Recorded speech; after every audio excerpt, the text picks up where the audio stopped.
ver otro gran tema, un evangelio increíblemente bello y increíblemente sorprendente, porque van a ver ustedes lo que pasa con estos nuevos discípulos que designa el Señor. Dice que el número son 72, pero pues vamos a ver, vamos a desglosar y vamos a empezar con la pregunta de: Señor, ¿debo ser yo también misionero? Bueno, y tengo el gusto de recibir aquí a mi amiga Ángeles Carrasco de nuevo. Hola Jorge, hola Vero, Beto, y hola a cada uno de ustedes que nos ven, que nos escuchan. Estamos otra vez aquí como cada miércoles. Vero Saro. ¿Qué tal? Muy buenos días, amigos. Buenos días, Jorge. Buenos días, Ángeles. Ya te extrañábamos por aquí. Sí. Beto por allá en los controles.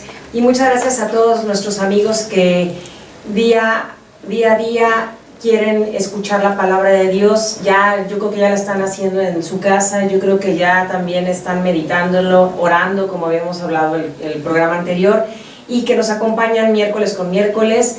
Y muchísimas gracias a todos. Bueno, y podríamos empezar, siempre decimos que es una verdadera comunidad, ¿no?, virtual, muy real, de todas las personas que nos siguen de muy diferentes países, inclusive del Vaticano, que les damos las gracias, y ahorita vamos a mencionarlos, pero estamos haciendo una comunidad, y yo quisiera también comenzar por ahí. ¿Qué entendemos por una comunidad cristiana? Pero Ángeles, ya hace mucho que no la escuchamos. Bueno, pues que tienen algo en común, ¿no? Exacto. Y bueno, si es cristiana, pues lo común es que tienen a Cristo en el centro.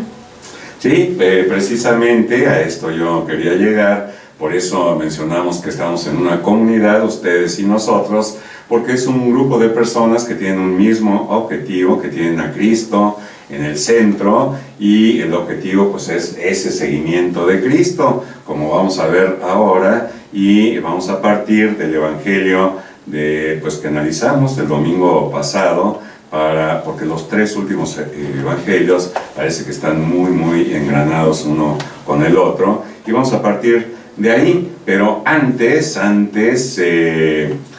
pues vamos a poner aquí a las personas que nos han visto. Sí, aquí está ya, y les pido por favor que las mencionemos.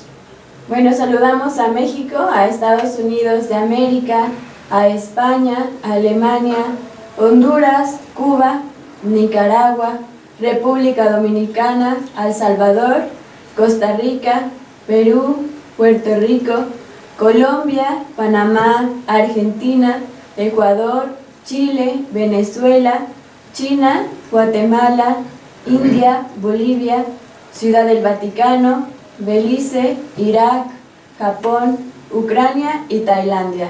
Pues muchas gracias a todas estas personas de tan diferentes países que nos ven, y es muy bonito saber que ustedes están también interesados en la palabra del Señor, que creo yo que es lo más importante de la vida, que es algo esencial, que es algo vital, y que pues debemos seguirla, no como una historia de hace 2000 años o más que sucedió, sino como algo actual, algo que nos está sucediendo a nosotros, y desde esa perspectiva pues vamos a analizar este evangelio del día del próximo domingo, pero que estamos analizando hoy miércoles. Y le pido a Vero si nos pones en presencia del Señor.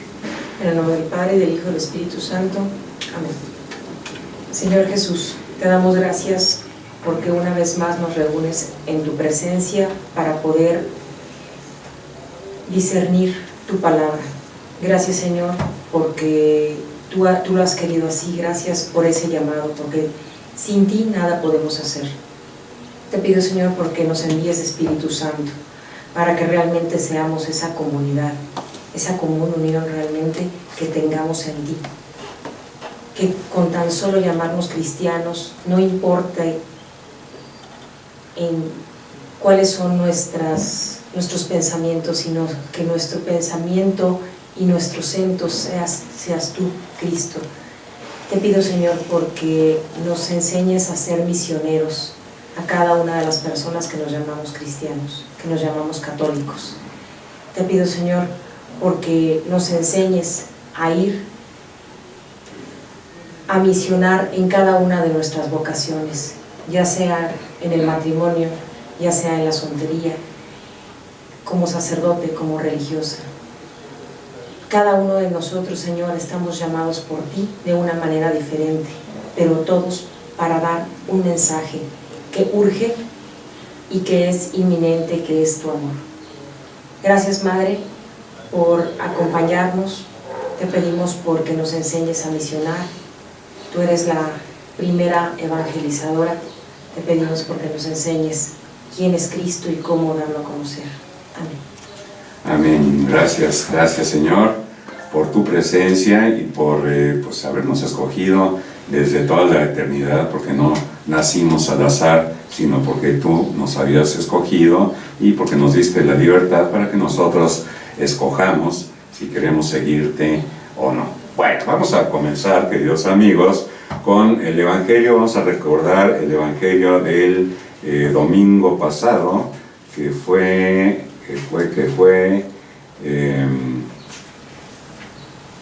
el domingo 13. Y vamos a ver la última parte, como Jesús, dice el Evangelio, mientras iban de camino, alguien le dijo a Jesús: te seguiré a donde quiera que vayas. Jesús le responde muy fuerte: las zorras tienen madrigueras y los pájaros nidos, pero el Hijo del Hombre no tiene en dónde reclinar la cabeza. A otro Jesús le dijo: sígueme. Pero él le respondió: Señor, déjame ir primero a enterrar a mi padre. Jesús le replicó: deja que los muertos entierren a sus muertos. Tú ve y anuncia el reino de Dios. Ahí está el imperativo del Señor. Y otro le dijo: te seguiré, Señor, pero déjame primero despedirme de mi familia. Jesús le contestó: el que empuña el arado y mira hacia atrás no sirve para el reino de Dios. Fíjense cómo termina este evangelio del domingo 13 y cómo lo vamos a pues ligar a este evangelio del domingo 14. Bueno, primero yo les preguntaría, para iniciar, ¿cómo ven esta parte de que Jesús llama, él llama, ¿verdad?, directamente a alguno de los discípulos, y en otros ellos se ofrecen, pero pues es muy fuerte, ¿no? Aquí como que no hay, como decías, no es tan literal, ¿verdad? Pero ahorita quisiera saber su opinión acerca de esto. Aquel que empuña el arado y mira hacia atrás no es digno del reino de los cielos. Sí, a veces las agarro medio en curva porque esto no lo tenemos preparado, pero pues yo les preguntaría, como si el Señor en este momento nos estuviera haciendo ese llamado, ¿verdad? Que yo casi estoy seguro que no es tan literal, porque ¿cómo va a dejar alguien, un familiar, de enterrar a su muerto? Y que esto era pues una obligación, ¿no?, dentro de los judíos, pero creo yo que es una manera de que el Señor nos está diciendo de la importancia y del primer lugar, como decíamos, de la lógica divina, del primerísimo lugar que debe ocupar las cosas de Dios, ¿no? Estuve escuchando varias reflexiones de varios sacerdotes sobre este domingo, y precisamente hablaban no tanto de la obligación de ir a enterrar a los muertos, sino que hablaban de los pretextos que luego ponemos, que a lo mejor ni son ciertos, y primero tenemos muchas cosas y ponemos después a Dios. Entonces, como hablaba yo la vez pasada, no tomar la Biblia literalmente, pero más que nada es como... ¿cuántas veces ha pasado en algunos lugares donde de repente matas a tu abuelita 20 veces? Porque no quieres, no quieres hacer alguna diligencia, tienes alguna cosa, y a veces yo lo he visto en las películas, pero yo no creo que sea, pues que esté fuera de la realidad, ¿no? Que muchas personas llegan a decir: no, pues es que déjame enterrar a mi padre, y a lo mejor ni siquiera es cierto, pero es que yo ahorita no puedo atenderte, tengo otros compromisos, y entonces pongo pretextos para poder seguirte. Más que nada yo lo siento así. y porque también puede llegar la otra parte. ¿Te acuerdas que hablábamos en alguna ocasión de no confundirnos, de dejar totalmente familia, dejar hijos y todo para poder seguir a Dios? Digo, cuando las personas están llamadas por Dios, sobre todo en lo que es la misión, en lo que es en la soltería, y que los llama a ser sacerdotes, los llama a ser célibes o religiosos, sí, pero cuando hay veces las personas estando en un matrimonio quieren dejar todo porque dice la palabra de Dios que yo tengo que dejar todo, y entonces dejan familia, hijos, y entonces después y lo dejan radicalmente todo, entonces al rato tienen problemas muy serios en familia, porque pues la esposa dice, bueno, ¿qué es lo que pasa? O es más, también pasa con el esposo. Yo tuve una persona muy cercana donde pues creía literalmente pero literal en la palabra de Dios, y entonces ella dejó a sus hijos pequeños y dejó a su esposo y los dejó con los hijos y se fue a misionar ella. Y pasados los años, pues los hijos, de 4 hijos, solamente uno es católico y más o menos. ¿Por qué? Porque tiene tanto rencor de que su madre dejó todo, que a veces nosotros no podemos tomar la Biblia así al pie de la letra. Mi hija estaba, el sábado pasado, estaba preparando un tema para su grupo juvenil, y ella apenas está empezando con esto de la Biblia, y decía que qué era eso de la interpretación. Entonces lo que yo le decía es que nosotros no podemos interpretar la Biblia a leerla y en ese momento ya la interpretamos, sino que hay personas en nuestra iglesia que son las que se dedican a la interpretación bíblica, y entonces hablaba de la hermenéutica y todo. Entonces le digo, hay sacerdotes que son los que se dedican a la interpretación. Entonces nosotros tenemos que ir a esas fuentes para poder interpretar realmente como debe de ser la palabra de Dios. Inclusive ahorita ya hay manuales muy que están aceptados por la Iglesia Católica, que algunos sacerdotes los usan precisamente los domingos para poder no salirse de la línea que manda la Iglesia. Claro. Fíjate que este domingo pasado, allá en la parroquia de Tejeda, que se llama Parroquia Nuestra Señora de la Asunción, el padre precisamente invitó a hacer un grupo entre los fieles y él como sacerdote para tratar de desentrañar qué es lo que tiene la palabra de Dios y llevarla a la vida actual. Él mencionó que esto era precisamente la hermenéutica, y bueno, pues vamos a ver qué podemos hacer ahí, él representando al magisterio, a los sacerdotes, y también el nombre, magisterio de la Iglesia. Exacto, y también a los laicos. Y eso no quiere decir que nosotros, perdón la interrupción, que nosotros no podamos tomar nuestra Biblia y en un momento Dios nos hable y nos ilumine, pero tampoco podemos decir, no, pues es que Dios me dijo esto y entonces ahora háganlo todos. Es muy personal lo que la palabra de Dios nos dice a cada quien. Exacto. Bueno, saludo a Lucía Margarita, que es la que alcanzo a ver aquí. Lucy, ¿qué tal? ¿Cómo estás? Ayer nos pedía, yo y lo hago público, orar por un niño que se llama Ian de México. No sé cuál sea el problema, pero pues vamos a orar, lo hago extensivo a todos ustedes que nos ven para orar por este niño Ian. Y por ahí tenemos a alguien más, ¿verdad? José Antonio Egea Rodríguez, Laura M. Ávila y Naye Méndez Rodríguez. Bueno, pues a ellos un abrazo en Cristo, y vamos a leer ya el Evangelio, porque como siempre el tiempo está corriendo. Y miren ustedes, vamos a ligarlo con lo que acabamos de leer del Evangelio del domingo pasado. Ahora es Lucas capítulo 10, versículos del 1 al 12, y luego hay un brinquito en los capítulos 17 al 20. En aquel tiempo Jesús designó a otros 72 discípulos y los mandó por delante de 2 en 2 a todos los pueblos, lugares a donde pensaba ir, y les dijo: la cosecha es mucha y los trabajadores pocos. Rueguen por lo tanto al dueño de la mies que envíe trabajadores a sus campos. Pónganse en camino, yo los envío como corderos en medio de lobos. No lleven ni dinero, ni morral, ni sandalias, y no se detengan a saludar a nadie por el camino. Cuando entren en una casa, digan que la paz reina en esta casa. Y si allí hay gente amante de la paz, el deseo de paz de ustedes se cumplirá. Si no, no se cumplirá. Quédense en esa casa, coman y beban de lo que tengan, porque el trabajador tiene derecho a su salario. No anden de casa en casa. En cualquier ciudad donde entren y los reciban, coman lo que les den.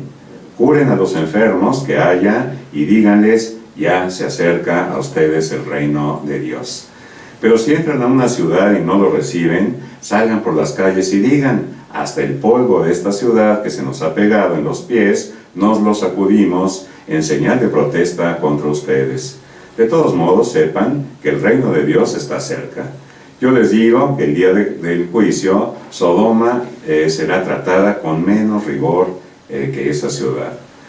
Los 72 discípulos regresaron llenos de alegría y le dijeron a Jesús, Señor, hasta los demonios se nos someten en tu nombre. Él les contestó, vi a Satanás caer del cielo como el rayo. A ustedes les he dado poder para aplastar serpientes y escorpiones y para vencer toda la fuerza del enemigo, y nada les podrá hacer daño. Pero no se alegren de que los demonios se les sometan. Alégrense más bien de que sus nombres están escritos en el cielo. ¡Qué bellísimo! Y esto es palabra del Señor. Bueno, pues Jesús designa a estos 72 discípulos, y podemos decir que los pasajes evangélicos, como ya lo habíamos mencionado, estos 3 últimos domingos forman una trilogía por el hecho de estar muy unidos entre sí y presentar un tema unitario, la llamada a la misión. Jesús llama para enviar. Es Lucas quien nos ha transmitido esta enseñanza, porque recordando también desde el domingo 12, en donde Jesús preguntaba, ¿quién dice la gente que soy yo? Si alguno quiere acompañarme, que no se busque a sí mismo, que tome su cruz de cada día y me siga. Domingo 13, Jesús toma la firme determinación de subir a Jerusalén. Te seguiré a donde quiera que vayas.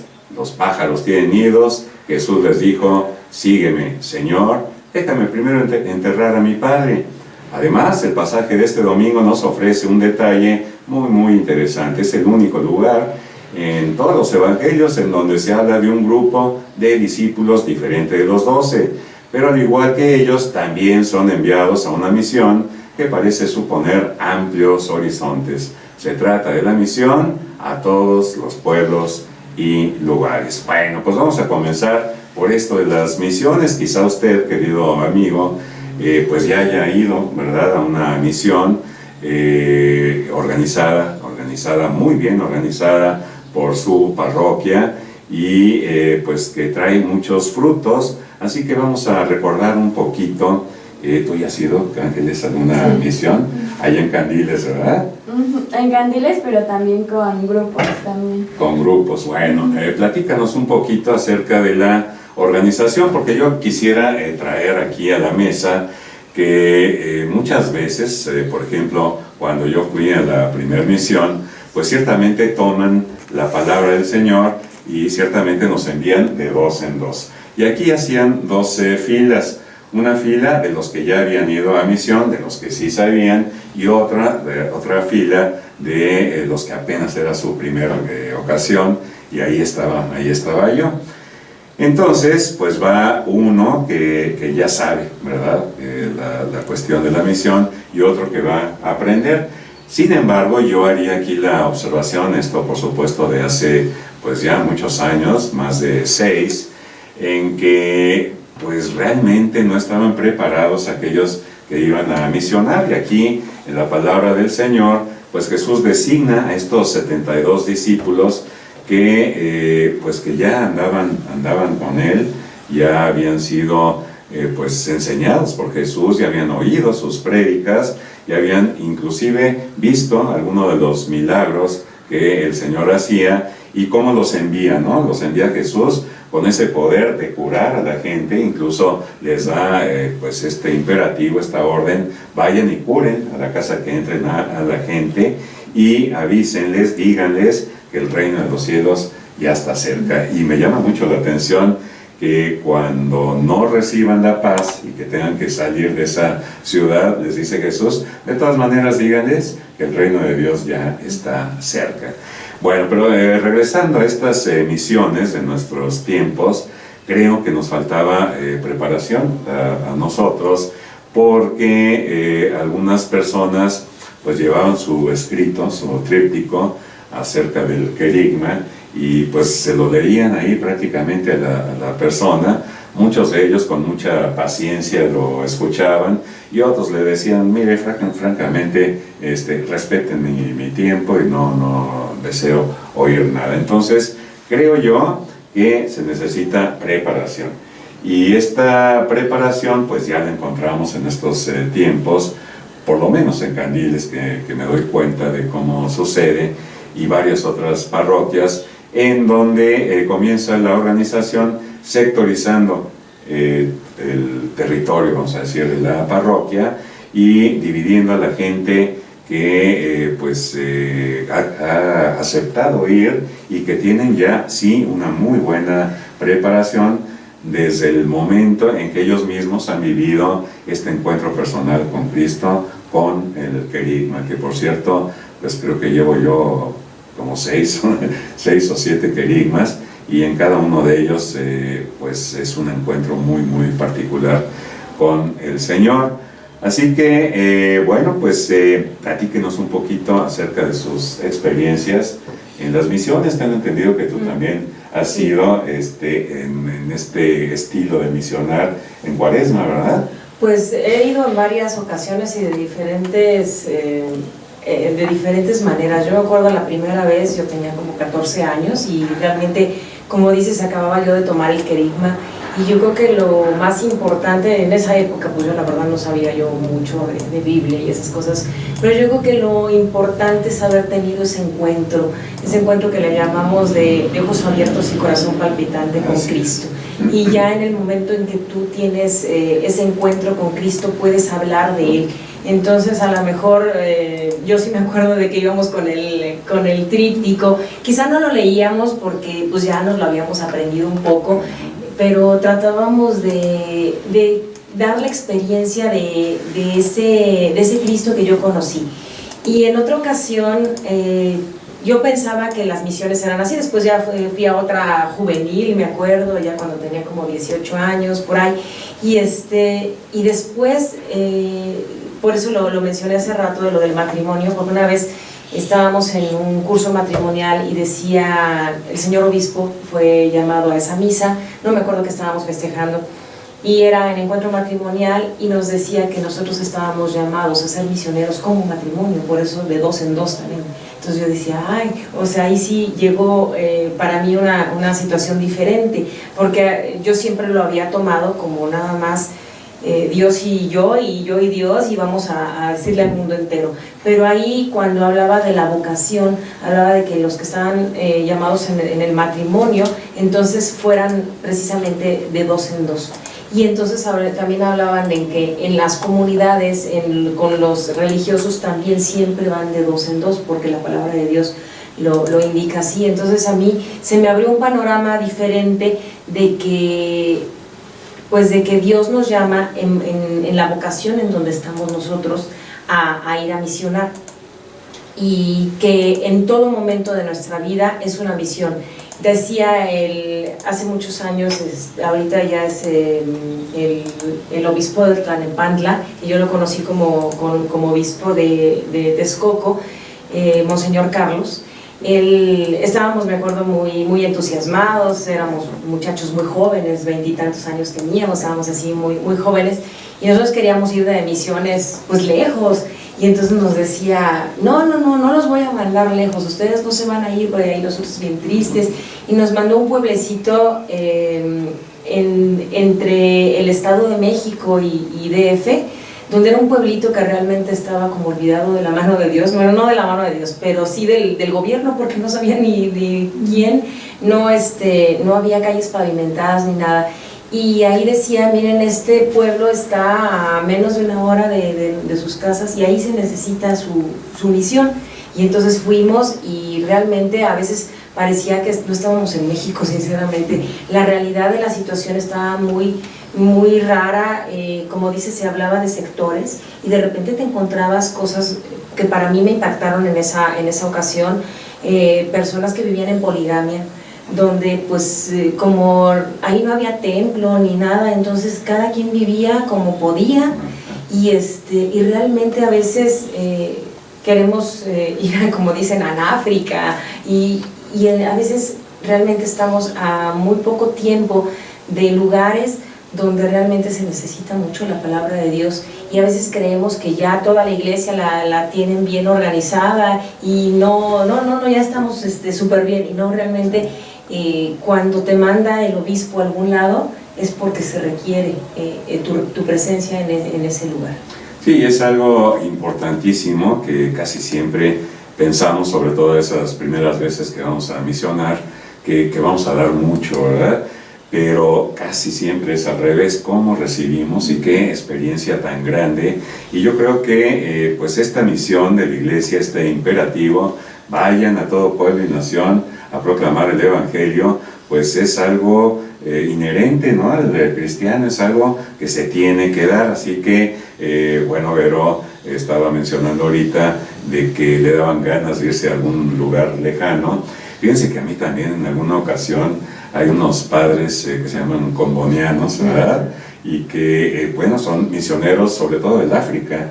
Y cómo me daban ganas de alguna vez tener esa experiencia de ir hasta allá, hasta el África, pero realmente, bueno, pues estamos muy cerquita, porque ya podemos ir dándole forma a esta pregunta con la que iniciamos. Señor, ¿debo yo ser misionero? Pues creo que la respuesta es afirmativa, absolutamente, debo sí ser misionero, pero quizás no en África o en Asia o en un lugar tan lejano. Podemos empezar en nuestras propias casas, ¿no? Que a veces ese lugar pues parecería ser el más lejano y el más difícil de poder introducir la palabra. Ahora, de dos en dos, ¿por qué será este dos en dos? ¿Por qué quiso Jesús mandarnos así, de dos en dos? Pues al final es comunidad, ¿no?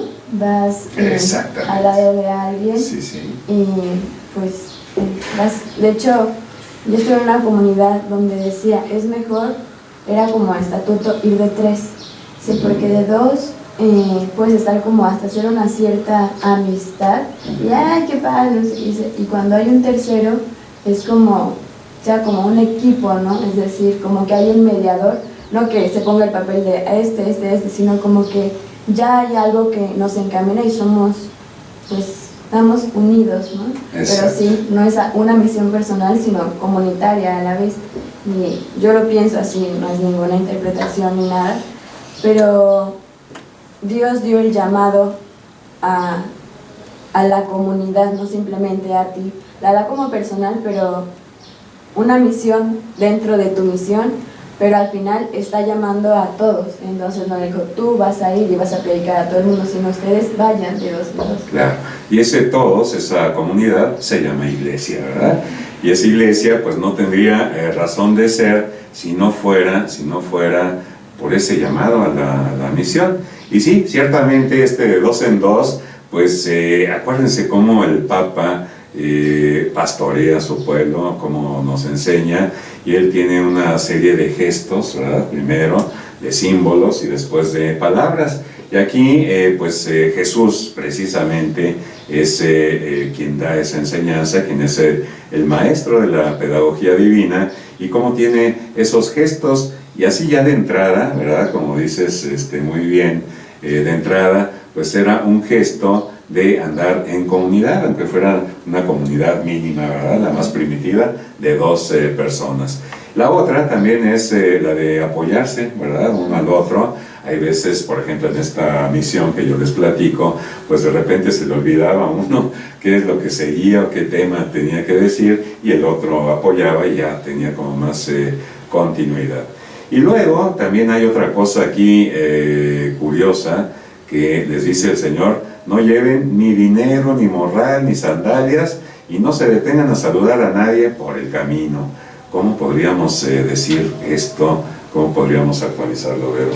Pues yo creo que no lleves ni morral ni sandalias, necesitas ir ligero, no necesitas ir con tanta cosa para poder dar la palabra de Dios, porque a lo mejor puede ser que le adornes tanto y te preocupes tanto por otras cosas que lo importante lo dejes en segundo término.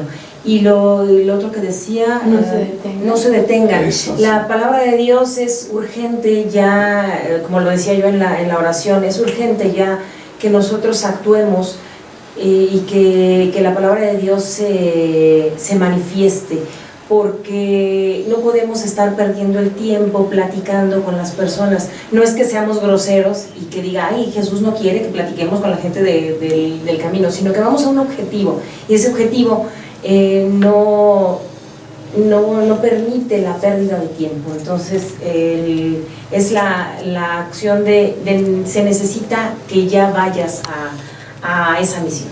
Exacto, y ese no saludar, qué curioso, ¿verdad? No se detengan a saludar.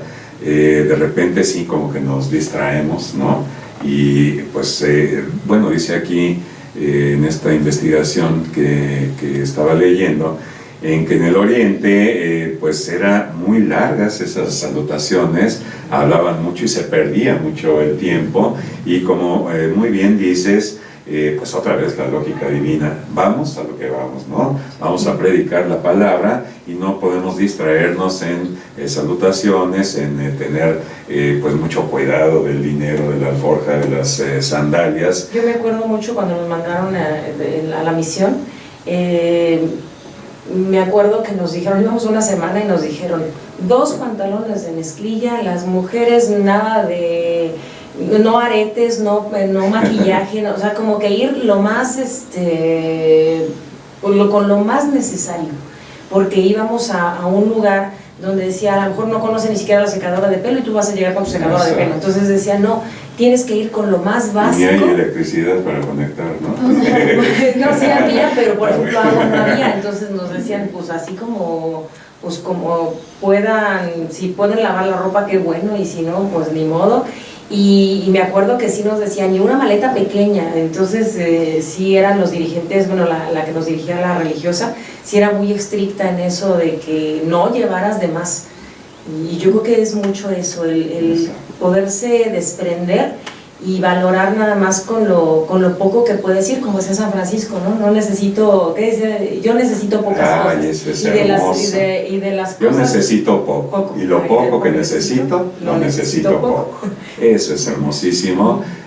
Ojalá que pudiéramos nosotros pues hacernos a esto. Es difícil, ¿no? Pero poco a poquito creo que se puede lograr.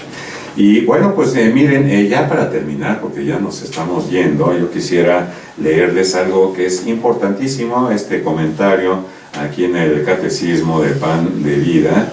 Déjenme ver si lo hallo, porque creo que está aquí el fundamento, el objetivo de este programa. La fuerza está en la palabra.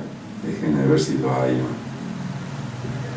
Bueno, mientras ustedes digan algo. Pues, a mí me gustaría poner también lo que dice aquí en el misal, que dice cuál es el perfil de los evangelizadores. Y dice que en primer lugar son personas que oran. Hablábamos la vez pasada de la oración. Nosotros no podemos misionar sin ir antes a beber de la fuente, porque ¿qué vamos a poder decir si no estamos llenos de Dios? Claro. En segundo lugar... Y de hecho así empieza el Evangelio, ¿no? Oren, pídanle al dueño de la mies que mande trabajadores a su campo. Y luego anuncian el reino en una sociedad conflictiva. Acuérdense que pues bueno, no nos están llamando a lugares muy fáciles. A veces nuestra familia es muy conflictiva y estamos llamados ahí a estar. Los mando como ovejas a un lugar donde hay muchos lobos, ¿no? Y dice que son personas pobres. Precisamente es la condición esencial para merecer el reino que anuncian. Si nosotros nos estamos preocupando por a lo mejor algo que estoy llevando en mi maleta que es muy valioso, a lo mejor puedo estar pensando más en eso que estoy llevando que en la palabra de Dios. y que el mensaje tiene carácter urgente, precisamente. El que no se detengan a cuestiones que no valen la pena en ese momento, o a lo mejor sí vale la pena el hermano, pero necesitamos ver lo más importante. Ahorita me llamó la atención porque ya salía yo tarde ahorita en la casa y saludé hacia una vecina rápido y de repente me detuvo y yo así como, sí estaba así de, es que es a las 11. Sí, sí. Entonces no, me pedía que si la podía llevar a una cuadra, pero iba yo a otro lado totalmente diferente, por otro camino, y me dijo, no hay ningún problema. Y le digo, no, pues si fuera yo por ahí, pues sí te llevo, pero ahorita me llamó la atención eso, porque yo decía, es que es a las 11, o sea, no me puedo quedar platicando ahorita ni 5 minutos porque ya es inminente la misión, ¿no? Precisamente. Otra vez, lo primero es Dios, ¿no? Y ya mire, ya lo encontré aquí. Este programa, La Fuerza está en la Palabra, aquí pues está muy bien definido. Dice, porque la eficacia del mensaje no está en el despliegue de fuerzas o de medios. La fuerza del Evangelio y del cristianismo no está en la organización, en los medios de comunicación social, en el dinero, está en la fuerza que los hace andar. La voluntad del Señor, que quiere llevar a todos la buena nueva de salvación.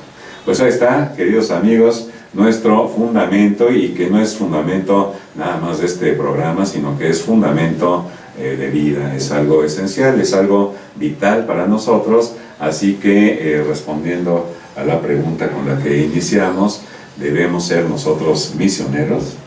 Pues creo que la respuesta es obvia, por supuesto que sí. Si quieren agregar algo, ya nos despedimos. Pues bueno, rápidamente me gustaría, hablábamos al principio de la comunidad cristiana. Muchos sabemos que hay personas que nos llamamos cristianos porque seguimos a Cristo.